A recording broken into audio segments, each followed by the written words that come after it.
Hello boys, welcome back to my YouTube channel Maths by Sandeep Raut. Today I give you the concept for your board exam. So look at here. जैसे कि मैंने क्या करा है, combination बनाया 3D figure का। अगर आपके अंदर जो भी आपके पास क्या है बोर्ड एग्जाम में मोस्ट इम्पोर्टेंट टॉपिक है।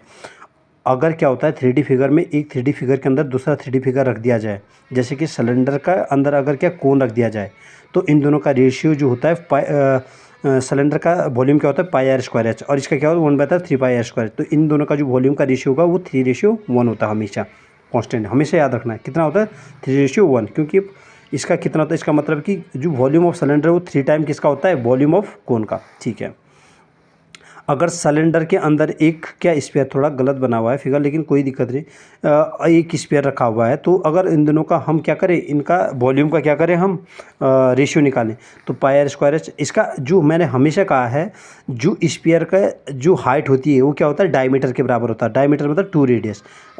अगर किसी सिलेंडर के अंदर एक स्पेयर रखा जाता है, सिलेंडर के अंदर एक स्पेयर, तो हमेशा याद रखें उस सिलेंडर की हाइट उस स्पेयर की डायमीटर ही होती है।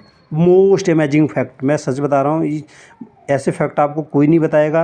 आप ध्यान रखिए, हम एसएससी सीजीएल वाले हैं, इसलिए आपको इतना फैक्ट डी फैक्ट बता पा रहे हैं। और फिर ठीक है, ये हमेशा याद रखना है कि अगर एक सिलेंडर के अंदर क्या है, ये रखा हुआ है, क्या रखा हुआ है स्पेयर, तो उसकी डायमीटर उसकी हाइट होगी। तो इन दोनों का क्या होगा, h क्या होता है 2r, πr²h 4/3πr क्यों, h को 2r रखा, इसको काटा तो कितना है 3:2। इनका वॉल्यूम किस रेशियो में आता है, हमेशा 3:2 में आता है। Maximum sphere inside in the sphere inside a cube. अगर एक स्पेयर को रखा जाता है, जो बहुत बड़ा स्पेयर जो आ सकता है, मतलब इससे बड़ा नहीं आ सकता, मतलब अगर स्पेयर किसके अंदर, क्यूब के अंदर, तो वॉल्यूम ऑफ क्यूब कितना होता है a क्यूब, और वॉल्यूम ऑफ स्पेयर कितना आता है जिसके अंदर 4/3π क्यूब। तो हमेशा याद रहे, मोस्ट इंपॉर्टेंट, मोस्ट इंपॉर्टेंट, कि जो साइड होती है हमेशा किसकी, क्यूब की, वो हमेशा उसकी डायमीटर होती है। क्या होती है, डायमीटर। जो क्यूब की डायमीटर, क्यूब की जो साइड होती है हमेशा क्या होती है स्फीयर के डायमीटर के बराबर। किसके डायमीटर के बराबर, इसका मतलब साइड किसके बराबर होती है 2 रेडियस के बराबर। इसका a cube, a 4/3πr cube, r कितना है a/2 का, इसमें सॉल्व कर दो, ये कितना 21:11 आया। कितना 21:11।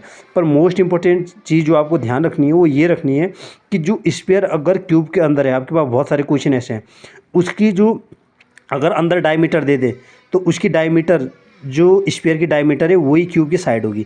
या फिर ये कहें कि अगर क्यूब की साइड दे दे तो वो स्फीयर की डायमीटर होगी, उससे रेडियस निकालना है। ठीक है, ये चीज़ मोस्ट h = 2r, इसमें ये आपको मोस्ट इंपॉर्टेंट चीज़ है।